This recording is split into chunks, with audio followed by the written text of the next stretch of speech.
Solubility product. अब देखिए solubility product क्या होता है। आपको पता है सॉल्ट जो है ना, they are termed as electrolytes. Electrolytes का मतलब क्या होता है, they have high degree of dissociation. उनके अंदर जो डिग्री ऑफ डिसोसिएशन होती है बहुत ज्यादा होती है। They have high degree of dissociation. ठीक है, अब देख लीजिए बेटा, सॉल्ट जो होते हैं ना, अगर हम सॉल्युबिलिटी चेक करेंगे कि सॉल्युबल कितने होते हैं ये वाटर में। ठीक है, there are 3 types of salts. One is called as a insoluble salt, insoluble salt. Second is called as a soluble one, soluble salt. Third one is called as springly soluble salt. Springly soluble salt. Okay, जो ये होता है ना insoluble salt, इसका very less amount of salt get is dissolved. Very less amount of salt get is dissolved in water. ठीक है, water के अंदर ये जो होता है ना, ये सॉल्ट इनसॉल्युबल बहुत कम डिजोल्व होते हैं, बहुत कम। और अगर इनकी सॉल्युबिलिटी चेक करें ना, तो इनकी सॉल्युबिलिटी है that is less than 0.1 milligram. मतलब 0.1 मिलीग्राम ऑलमोस्ट 1 लीटर में डिजोल्व होता है। मतलब आप कहोगे सर ऑलमोस्ट तो कुछ नहीं होता, ये तो नेग्लिजिबल है ना। 1 लीटर पानी लो, उसमें आप सॉल्ट डालो, तो इसका 0.1 मिलीग्राम डिजोल्व होगा। मतलब बहुत कम डिसोल्यूशन। तो मतलब ये इनसॉल्युबल सॉल्ट है, सीधा इनसॉल्युबल, नो सॉल्युबिलिटी एक्चुअली, है ना। ठीक, अब आते हैं इस सॉल्ट पे। ये सॉल्ट जो होता है ना, almost all salt get is dissolved in water. जितना भी आप सॉल्ट ऐड करोगे ना, वो क्या होता है, सारा का सारा वाटर के अंदर डिसॉल्व हो जाता है। इसकी सॉल्युबिलिटी जो है ना, that is considered to be greater than 10 milligram. 10 milligram से ज्यादा जिस भी सॉल्ट की सॉल्युबिलिटी है उसको क्या कहेंगे, सॉल्युबल सॉल्ट। ठीक है, अब इनकी सॉल्युबिलिटी, ठीक है, इनकी सॉल्युबिलिटी जो है ना, स्प्रिंगली सॉल्युबल सॉल्ट, इसकी सॉल्युबिलिटी जो होती है that is greater than what, greater than 0.1 milligram, है ना, but less than what 10 milligram. ठीक है, मतलब ये डिसॉल्व होते हैं वाटर में, लेकिन इनकी डिसोल्यूशन ज्यादा नहीं होती है। ठीक है, in between the soluble and insoluble. ठीक है, तो ऐसा सॉल्ट जब आप लेते हो ना, से for example you have a salt BX, जब आप इसको वाटर में डिसॉल्व करेंगे ना, तो what will happen, some amount of salt will get dissolved while as some amount of salt will remain undissolved. ठीक है, तो बहुत सारा अमाउंट सॉल्ट का डिसॉल्व हो जाएगा और बहुत सारा अमाउंट क्या रह जाएगा, अनडिसॉल्व। ठीक है कि नहीं, है ना। ठीक, so there will be 2 processes ongoing. एक होगा जिसको बोलेंगे डिसोल्यूशन, मतलब salt will be getting dissolved in water, this process is called as dissolution. और एक रिवर्स प्रोसेस होगा। ठीक है, और इसमें क्या होगा, ions will combine back to form the salt. ठीक है कि नहीं, hence in this type of salts equilibrium is established. Okay, and these salts are of prime importance. Okay, इन्हीं salts के बारे में हमें बात करनी है। ठीक है, यानी छोड़िए बाकी सारे salts, हम बात करेंगे springly soluble salts। मतलब इनमें डिसोल्यूशन होती है, लेकिन डिसोल्यूशन इज लेस, कुछ अमाउंट डिसॉल्व होता है और कुछ अमाउंट ऐसा ही रहता है, अनडिसॉल्व्ड फॉर्म में। ठीक है, तो जरा यहाँ पे इक्विलिब्रियम कांस्टेंट निकालो, K is equal to B positive X negative by, है ना। ठीक, तो अगर मैं ऐसे लिखूंगा K into BX is equal to B positive into X negative, this thing is called as KSP। क्या बोलते हैं इसको, KSP, सॉल्युबिलिटी प्रोडक्ट। क्या, ठीक है, तो सॉल्युबिलिटी प्रोडक्ट कैसे डिफाइन करते हैं, KSP is equal to equilibrium constant KE, जो भी इक्विलिब्रियम कांस्टेंट होगा, और multiplied by the concentration of salt. ठीक है, सॉल्ट की जो कंसंट्रेशन होती है। ठीक है, तो हम कहते हैं इस तरह से, ये किसके बराबर आता है, it is equal to B positive and X negative. ठीक है कि नहीं? तो आप कह सकते हो कि सॉल्युबिलिटी प्रोडक्ट असल में क्या है, ये मल्टीप्लिकेशन है। क्या है? मल्टीप्लिकेशन है। किनका मल्टीप्लिकेशन?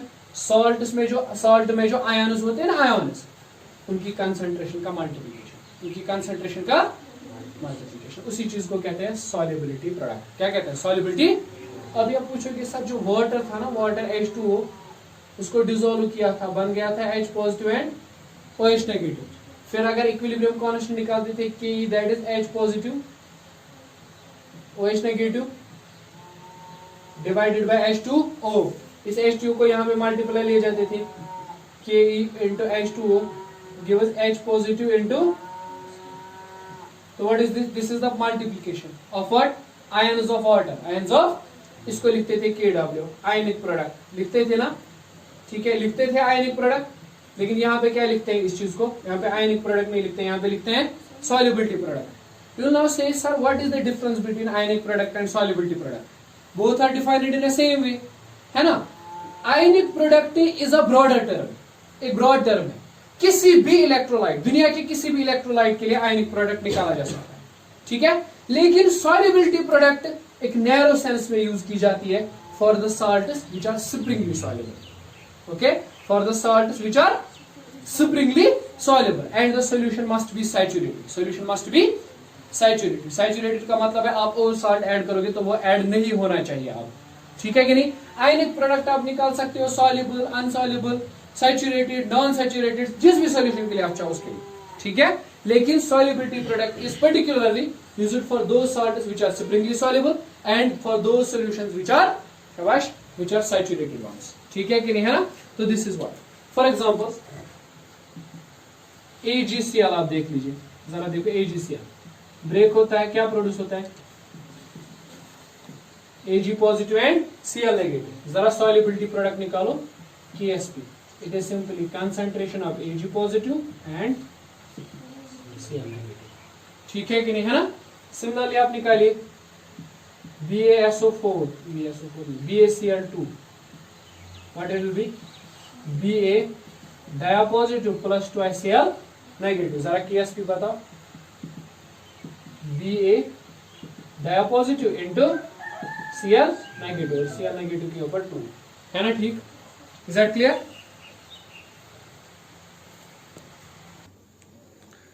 ओके, देखिए हम कुछ एग्जांपल्स कंसीडर करेंगे इस तरह से। आपके पास है ये AgCl breaks to produce Ag positive and Cl negative. ठीक है कि नहीं? सपोज मैं मान लेता हूं इसकी सॉल्युबिलिटी S है, इसकी भी सॉल्युबिलिटी S है। ठीक है, S is it solubility, then it is solubility is also S। तो जरा बताइए KSP किसके बराबर आएगा? It will be concentration of Ag positive, concentration of Cl negative. तो KSP will be concentration of Ag positive, that is solubility, that is S, multiplied by Cl negative, that is S. तो KSP is equal to S square, which implies S is equal to root of KSP। ठीक है, मतलब आप solubility पता कर सकते हो AgCl की, अगर आपको इसका solubility product पता होगा। ठीक है कि नहीं? है ना। ठीक, so what is the conclusion? Solubility can be calculated if the solubility product is known, है ना। The solubility product is known। अगर solubility product पता होगा तो आप इस salt के लिए solubility पता कर सकते हो। ठीक है कि नहीं? Okay, let us take some other example। ये AlOH3, जरा बताओ, Al try positive plus 3 times OH negative. जरा बताओ इसकी सॉल्युबिलिटी अगर S है, इसकी सॉल्युबिलिटी कितनी होगी? 3 टाइम्स S, है ना। ठीक, तो KSP किसके बराबर आएगा? Solubility of Al try positive and OH negative और उसके ऊपर Q, है ना। सामने जो ये होता है ना कोफिशिएंट, वो रेज पावर में चला जाता है। ठीक है, तो KSP किसके बराबर आएगा? इट विल बी, जरा बताइए, Al ट्राई पॉजिटिव की S है ना, और OH नेगेटिव की 3S और ऊपर Q, है ना। तो ये क्या आएगा? It will be KSP equal to S cube और ये क्या था एस रेज पर 4 है ना, और ये 3 3 आर 9 3 आर 27, तो ये आएगा एस रेज पर 4 is equal to K S P by 27, तो S is equal to fourth root of K S P by 27. Again, see, you can calculate the solubility of what? Aluminum hydroxide if you know it is solubility product. ठीक है? Okay, let us consider some other examples. CA3, चलिए CA3 PO4 whole 2. ठीक है? जरा मुझे इसकी solubility के बारे में बताओ. Ca diapositive plus PO4 negative. ठीक है, these are the ions which may be PO4 trinegative. Sorry, 2 times and this is 3 times. है ना ठीक? Is that clear? ठीक है यहाँ पे. तो जरा बता solubility के बारे में. इसकी solubility कितनी होगी? 3 times S. इसकी कितनी होगी? 2 times S. जरा KSP बताओ. कैल्शियम डायपॉजिटिव और उसके ऊपर क्यूब PO4 ट्रायनेगेटिव और उसके ऊपर स्क्वायर, तो KSP will be Ca dipositive that is 3S है ना, और ऊपर क्यूब दिस इज 2S और ऊपर स्क्वायर, तो KSP will B 3 3 r 9 3 r 27 multiplied by 2 2 r 4 multiplied by S cube और S स्क्वायर, वो हो जाएगा ना S रेज़ पर 5 है ना ठीक, तो KSP किसके बराबर आएगा 7 4 r 28, 2 आएगा कैरी 4 2 10 है, S raised power 5, which implies S is equal to fifth root of 108 by KSP by 108. ठीक है, तो अगर इस तरह से आपको कोई भी सॉल्ट दिया जाए, I think now you can do that है. अब मैं एक जनरल एग्जांपल ले रहा हूं. देखो अगर आपके पास एक सॉल्ट है AXBY, इसको ब्रेक करना है. ठीक है, ब्रेक करने के लिए आप एक ही कंडीशन याद रखोगे. देखो क्या यहाँ पे आयंस बनेंगे, ए के कुछ आयंस बनेंगे और बी के कुछ आयंस बनेंगे. ठीक है, ए के कितने आयंस बनेंगे? ए उस पे चार्ज होगा Y नेगेटिव और बी उस पे चार्ज होगा X पॉजिटिव, क्योंकि एक पॉजिटिव होगा एक नेगेटिव होगा. ठीक है, और ए के कितने आयंस बनेंगे? जितने की ये है यहाँ पे X टाइम्स ए तो X आयंस बनेंगे, और बी के कितने बनेंगे? Y टाइम्स, लेकिन चार्ज इनका एक दूसरे के हिसाब से होगा. ठीक है, क्योंकि न्यूट्रलाइज होना है, तो KSP किसके बराबर हो जाएगा? अगर इसकी सॉल्युबिलिटी S है तो इट्स X टाइम्स S और इसकी क्या है? Y टाइम्स S, तो ये क्या आएगा? A Y negative rays power X and B X positive rays power Y, तो इट विल बी इसका आएगा X times S rays power X और Y times S rays power Y. ठीक है, तो you can write it X rays power X Y rays power Y S raised power X plus Y. So this will be KSP. Okay, you can further solve it and you can write S raised power S X plus Y is equal to KSP divided by X power X Y power Y. So S is equal to 1 by X plus Yth root of KSP by X power X Y power Y.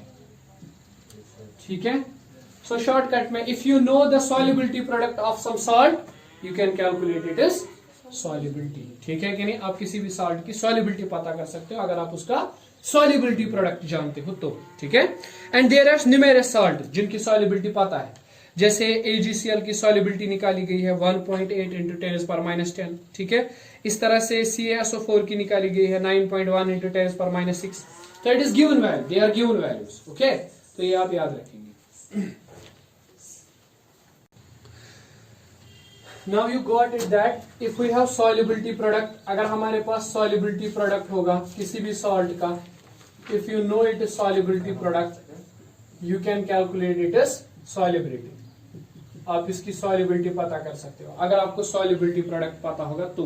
ठीक है, दूसरी बात आप पता कर सकते हो कि किसी भी रिएक्शन में precipitate बनेगा या नहीं बनेगा.